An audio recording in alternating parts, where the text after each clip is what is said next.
What is up, everyone? It is Nick from Aussie Money Man. Now in this video I've got something really awesome. I'm going to give you guys my ultimate list of saving tips, so covering accommodation, transport, your finances, everything, food, health, lifestyle, all the ultimate saving tips you could possibly want for us Australians are going to be in this video. Now guys, if you are here because you're subscribed to me because you want to watch me make money, I do have more videos coming out on match betting soon. E-commerce as well is going to be a big thing I talk about because I haven't spoke about that on this channel, and all sorts of different things, including a challenge where I will take about $100 and I will turn it into much more and show you guys every step along the way. Alright guys, so let's jump into the saving tip. Actually guys, real quick before we start, I'm going to get you guys to do something for me, and I'm going to get you to smash that like button, and then we'll jump straight into the saving tips. I'm going to assume you've done it. Let's jump into it. Now guys, unlike just liking the video, subscribing means you won't miss out on all the great new content that I just mentioned, so make sure you do that too. Now guys, it's really important that you stay to the end of this video because some of these tips are actually overpowered. They're things that not a lot of people know about and things that I've just sort of worked out or gotten from people. Some of them are very specific tips that will save you literally thousands, tens of thousands of dollars, so make sure you stick to the end. Alright guys, now to give you guys an idea of the specific and different things I'll be giving you in this video, we're going to be starting in the health category, and again the reason for that is so that way you guys get an idea that this video is of a lot of value to you. Alright guys, so the first one is to always ask to be bulk billed. So when you go to a GP, a general practitioner, you can generally just make sure you go to one that's bulk billed. Here in the ACT in Canberra, Australia, there's not many of them. There's like 3 in the whole of Canberra. There's a lot more in New South Wales. Now that's pretty common knowledge. But what isn't is when you go to a specialist, a lot of the time you should at least ask if you can be bulk billed, because some of them will do it. I personally have never paid a specialist. I've always asked to be bulk billed. Obviously, things are changing with my situation now, but when I was 17, 18, and I really was not in the financial position to be paying for that, I mean, guys ask. I mean, even if you are, you can always ask, because, if you're a tax-paying citizen, it's probably pretty fair that you do get some benefits. So always ask to be bulk billed. Alright guys, and the next one is to make sure you go to the dentist and take care of your health now, especially if you're young like myself. No matter how old you are, doing things like this now is very preventive, so meaning later you won't have to pay a lot. I know personally my father keeps calling me telling me he's paying $2,000-3,000 on his teeth, and I'm just always like, well, I mean, there's nothing you can do now except for, tell other young people or tell young people to make sure they take care of their health and go to the dentist every 6 months, 12 months, however often it is, to make sure they are not paying way too much money down the road. Alright guys, and with that, there's a little third tip, which is basically to shop around for things like dentists and all that. People don't think to do that, but I can assure you I never pay more than $100 for a general checkup, for x-rays and cleans and all that. Some places will charge you $300 up to $500. Some places in Sydney I saw were charging, so make sure you do shop around for health things as well. Alright guys, another one is when you're buying medications, do not buy the brand name ones unless there's a specific reason you need to, because due to the laws here in Australia, chemically speaking, they are the same. They're absolutely the same, at least for prescription medications. So don't go out paying extra money for these brand medications, which are phenomenally more because you think you're getting a better product. Alright guys, and the last one in the health category is to make sure you aren't wasting money on cigarettes and drugs and alcohol. And if you're going to spend money on those things, be smart about it and shop around, because like anything, you can save money by shopping around. Ideally, you would stop it completely. Realistically, not everyone will, so just do less of it. Find better ways to deal with life. Go for a run, for example. But yeah, these things are just huge money killers, and if you can save money on these things, you'll be well on your way to saving a lot of money. Alright guys, our next category is finances. So number one, of course, is taxes. I can't get over talking about taxes enough because it is most people's biggest expense, especially if you're a high income earner. It could be just under 50% of your income going to taxes. So salary sacrifice, learn about taxes. There's a video I'll have up there and link down below on taxes for Australians specifically. Check it out, learn your tax. Alright guys, the next one is to pay off all your high interest debt. So a lot of money will be going out the door if you have high interest debt like credit card debt or personal loans and all things like that. So if you have any of these, pay them off first. That's your number one priority. No matter how much money you're saving or investing, chances are you are not going to have returns high enough to make it worthwhile doing that, especially saving money. Then it would be to pay off that interest first, then start saving money and investing that money. Alright guys, and the next one is to make sure you have an emergency fund where possible, so you don't have to borrow money if there's an emergency. So for example, your car breaks down, which has happened to me recently, because I had an emergency fund, I could go to that, get my car fixed rather than having to borrow money or something like that, which is just a mess, and you end up spending a lot more money than you would if you had it there ready. Next one is to set a limit on your credit card. Ideally, again, unless if your credit card's stoozing, if you don't know what that is, comment down below, I'll make a video on it. It's basically where you make money from credit cards. But basically, unless if your credit card's stoozing, you should not have a credit card in general. It's a bad idea. But if you're going to have one, set a limit on it, alright? I'm just trying to look from everyone's perspectives, because I know some people certainly do have credit cards. Do not ever pay bank fees. If you have a bank account with fees, get rid of it. I've made videos on the best banks, which will be linked up there and down below.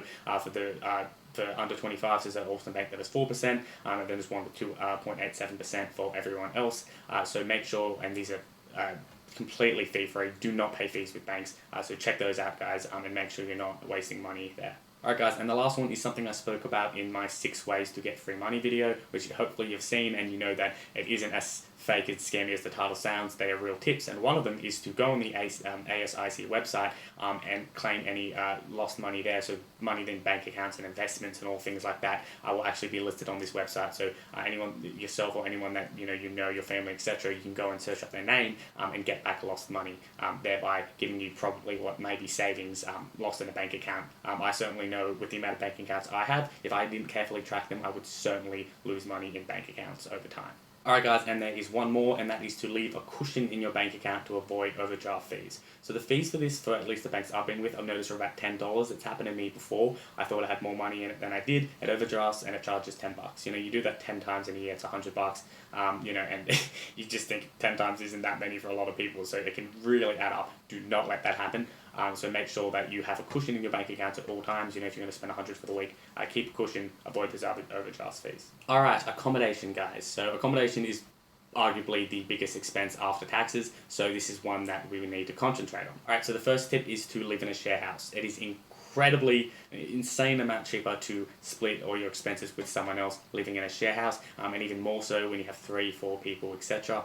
So make sure, especially, you know, if you're a young person without a family, do not live alone. It's just, there's no reason to do it. Just do not do it.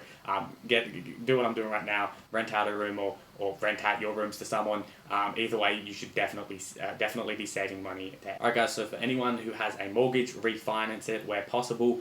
Even taking off 5% will save you thousands and thousands of dollars over the course of the loan. Next one is to buy appliances that have high energy saving ratings where possible. Obviously, you don't want the cost of the extra cost of a good appliance outweighing the electricity costs, but I'll leave that up to you to calculate. And also get electricity saving bulbs if you own your own home, so you're not losing a lot of electricity when you have your lights on. But that leads me on to the next tip, which is to turn off your power and appliances and lights and all that jazz when you're not using it. Another one is to simply use cold water when you're washing your clothes. I know people that do this. Another thing to do is simply turn down the temperature. Do this in your dishwasher as well if the setting's there, so that way you're not just using way more electricity with you know, overly hot water, if not necessary, or hot water at all, depending on your preferences.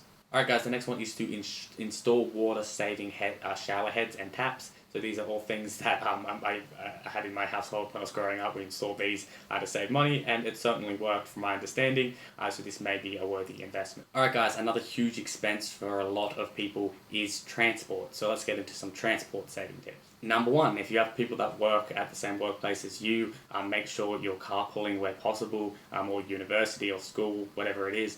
There's no point, you know, you're all using a hell of a lot of fuel, especially if you live 30-40 minutes away.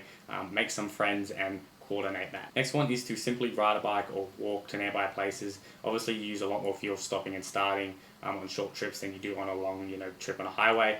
So doing this all the time over years and years is just a lot of money. It's also a lot better for you to ride a bike, you know, health-wise, or to walk, so that is a win-win. Next one is to use public transport where viable. I say where viable because I know sometimes it just isn't worth it. You know, if you have to get up at 5:30 instead of 7:30 just to catch, you know, 4 trains to get to work instead of just driving, might not be worth it, but for a lot of people it is worth it to use public transport in at least some instances. For example, I know when I go from Canberra to Sydney and vice versa, I always catch the bus now because it is simply a lot cheaper and a lot more time effective because I can still be working on my laptop or from my phone, where when I'm driving I can't, or at least I shouldn't. Alright guys, the next one is to use fuel apps to find the cheapest fuel station. So I've got a bunch of these apps. I'll put some up on the screen for you guys, and basically they show you where the cheapest fuel is for your car and for the type of fuel that you're looking for, so you don't pay 20 cents more or however much the difference is between fuel stations in your area. Alright guys, I'll leave the research in this next one up to you guys, but this is basically to not use premium fuel. So again, go do the research yourself, but from all my research, for most people in almost every situation, it makes no sense to buy premium fuel. So again, clarify that if you don't believe me, but generally speaking, you will not need to pay hundreds, thousands of extra a year on fuel to get what you think is higher quality fuel. Alright guys, the next one is to pump up your tyres on your car if you have one. If they're flat, you're going to use your fuel mileage is going to be a lot less worse, which basically means money out the door for no benefit to you. Alright guys, and in a similar way, clean out your air filter.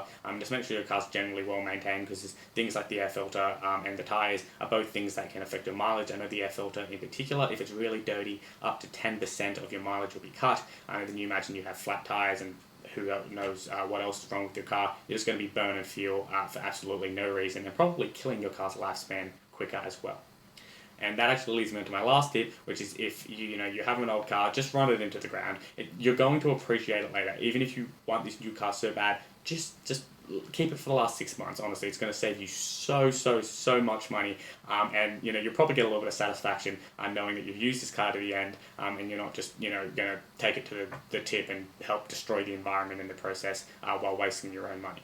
Alright guys, and next is food. So food, while it isn't as big as taxes, accommodation or transport, it certainly can be very hefty, similar to health. I know a lot of people out there who spend $300 to $500 a week on food, which is just insane, and that's generally just their grocery bill, and not including all the food that they spend eating out. So let's get into some tips. First one isn't a big one, but is one I don't think a lot of people think of, and that is to bring your own reusable bags to the shop, so you don't have to buy one each time. I think they're $1 each for each bag, and 5 bags each time, and you go shopping once a week. Well, 5 times 52. You don't want to be wasting that. So what I do is I leave some reusable bags in the back of my car, so I never forget, and I just do that instead of buying a new bag every time. Next one is to buy in bulk where you can. So I know a lot of people, again, I say where you can because a lot of people, if they have huge families, getting a membership at Costco is probably worth it. For me, as one single guy, maybe not. So, just see if it works for you and buy in bulk if it does. Next one is to buy generic food where you can. I personally always shop at places like Aldi because it's cheaper. Again, guys, I've said this so many times, don't shop at IGA, it's the most expensive, followed by Woolworths, Coles, and Aldi. At least shop at Woolworths, Coles, and Aldi. IGA is just, I think I've read somewhere it was like up to 60% more expensive. Just don't shop at IGA. Buy generic food. Next one is to drink more water. So I personally only drink water. I don't even drink milk. The reason for that is because I'm lactose intolerant, but I also don't drink anything else like Cokes or juices, at least not at home. Now there's multiple reasons for that. Main one is because it is just a waste of money, and also because 1/3 of the calories we actually ingest as people is from drinks. So if you just drink water, well, you can still enjoy a little more unhealthy food, and not have that huge calorie effect due to drink. Alright guys, the next one is to, of course, pack your own lunch and eat at home. I've heard some people telling me they pay $30 a day on eating out. That is just a huge amount of money for a lot of people. So pack your own food, and if you're going to eat out, be smart about it. Buy it towards the end of the day when it's cheaper. Buy the specials. Just at least if you're going to do something bad, do a good job at it. Alright guys, and the last one for food is to buy frozen veggies. So according to my research, they have the same health benefits as fresh veggies, it's just that they are less expensive. Now guys, for our general tips. Now this first one probably could have gone into health, but it didn't, and it's basically that you may not need a gym. I used to pay for a gym membership in New South Wales once I got my car. Once I moved to ACT, everything's a lot more expensive here. It's got a bit of a public service bubble going on. So basically what I did is I just started working out at the park again like I used to before I had my car. So that's my advice to you. You might not need to go to the gym. Gym memberships can be really expensive. So go to the park and do some pull-ups there. Alright guys, so this next one is a big one, and it is basically to buy things that you can secondhand. So textbooks are a big one, like prams and things like that. There's these sort of really expensive things that you buy, not all the time, but multiple times throughout your life. So just make sure you shop around or ask a friend if they have like a second-hand old one. Chances are they'll give it to you for free. Do not buy things like this brand new. It's just insanely expensive and insanely unnecessary. Alright guys, and the next one is to make sure you shop out of season. So this goes for clothes mostly, and probably some other things. Just don't buy them when they're like the in-season winter clothes, because it's just, you're going to pay way more than if you just did it the other way around and just planned ahead. Planning ahead in general means you'll save a lot of money, so we'll add that in as a tip as well. Plan ahead. Alright guys, and the next one is going to be a bit ironic, and that is to buy generic brands. I guess the lesson here is it's never too late to start, as well as the fact that you shouldn't buy brand clothes, or at least not too often. I mean, obviously I have some if I want to go out somewhere nice. It's just that I don't think wearing Ralph Lauren down to Woolworths is probably going to impress anybody. Alright guys, and the next one is before you book anything, so flights, the hotels, bus fares, shop around, because there's obviously always a difference, and it may be a big difference. Alright guys, and another one is to make sure your partner is on board and doing the same thing, because otherwise obviously your efficiency is going to be 50% less if they're out, eating out and buying brand new cars and all that, if your finances are connected. So that is a really important one for saving money. Alright guys, the next one is if you have any memberships, so for example things like Netflix and Spotify, it's often cheaper to not only use one account and both be using it, but the other thing that you can do is, if you want to be a bit more, I guess, legit and fair to the companies, is to buy their family packs and stuff, even if you're not a family, if you can get around the rules, because I know some of them make sure they check where you live and stuff, but a lot of them don't. So and it's a lot of the time it's a lot cheaper. So for example, it's $10 each. If you get a group membership, it might be $8 for 3 people, for example, and it ends up being a lot if that's like a weekly or monthly payment. Alright guys, and another one is to make sure you hang out your clothes instead of using a dryer. So the cost of buying a dryer and then the cost of running it is like crazy. So if you can, just hang out your clothes. Alright guys, another one is to always offer to pay things in cash where you can, because you'll often get it cheaper by paying in cash than you would if you paid on a card. Similar in its own way is to make sure you always get online bills. A lot of like phone bill companies like Telstra and all that will charge you more if you get a paper bill these days instead of an online bill, because obviously it saves them money, so they pass on some of those savings to you. Alright guys, and the next one is something I've spoken about before, and that is to call up or your your mortgage banker, or whoever you did your mortgage through, your phone bill company and all that, and ask for a discount or ask for the month off or something, because a lot of the time they'll do it, and it's just a quick way to save some money. So make sure you do that. Make sure you do that for your life insurance and health insurance and just all those things. Make sure that you see if you can get sort of a reduction on things like that. Alright guys, so the next one is to use like mindset tricks and stuff like that, sort of get into the psychology of spending. And a big one that I used to do as a kid, I was never told this, it was just sort of something, the way that my brain worked, I suppose. And when people would buy lunch at work, and I was making $8 an hour at the time, I must have been 13, 14 years old, I would never buy it, because I'd be like, well, you're spending $20 buying a meal, and that's two and a bit hours of your time. Now, because I was working at McDonald's or whatever during that period of my life, I did not enjoy work. So the idea of me standing there at work for 2 hours for one meal when I could just eat food from what at the time was free meals, it made no sense. So do that when you're buying things. Basically, before you go to spend $100, be like, if you're in $20 an hour, be like, well, this is 5 hours of my time. Is this worth 5 hours of my time? And that's an awesome one that I used to use. Alright guys, the next one is if you don't have a huge household, do not use a dishwasher. Obviously, that would save you quite a bit of money. Alright guys, and real quick, if you haven't downloaded the ebook on market research, which is free, may I add,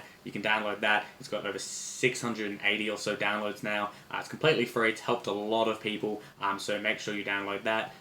No harm in doing that. If you don't like it, don't use it, but I can assure you, you will. Alright guys, thanks so much for watching the video. If you haven't already, please hit like, comment your thoughts down below, whatever it is, just comment it down below, and make sure you subscribe. Again, if you haven't already, hit the notification bell so you don't miss all the great new videos when they come out. And there will be a giveaway very soon, so if you're not subscribed for the fact that I make good content, hopefully, subscribe for that, and make sure you hit the notification bell so you're the first to jump in on that.